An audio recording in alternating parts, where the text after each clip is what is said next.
Elsewhere, France's biggest farmers' unions say they are suspending the road blockades for the moment after the government announced new measures for the agriculture sector.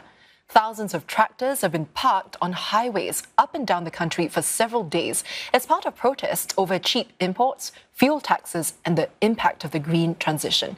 Their calls for action have been echoed by fellow farmers in other European countries, as Ross Cullen reports.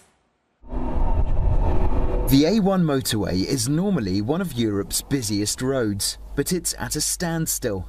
Agriculture workers have been blockading highways across the country, tractors and trailers bringing mainstream traffic to a halt, with the protesters preparing to be in it for the long haul. Nous serons très exigeants quant aux résultats dans les semaines qui viennent, dans les mois qui viennent concernant ces mesures-là.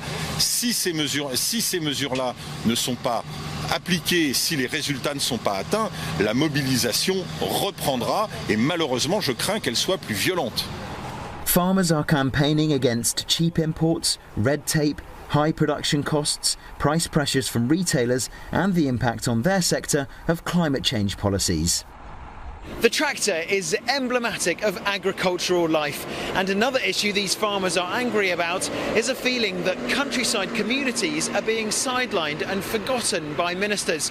Bringing these vehicles to the outskirts of the capital city is an attempt to remind those in government of the struggles people from a rural background may face. The government has announced new financial support for farmers, a pledge to write the principle of food sovereignty into law, and bans on some imports treated with pesticides. The farmers' protests have not been confined to France, though. They have also been taking place in Germany, Greece and in Belgium, where demonstrators started fires and set off fireworks in front of the European Parliament during the EU summit on the 1st of February.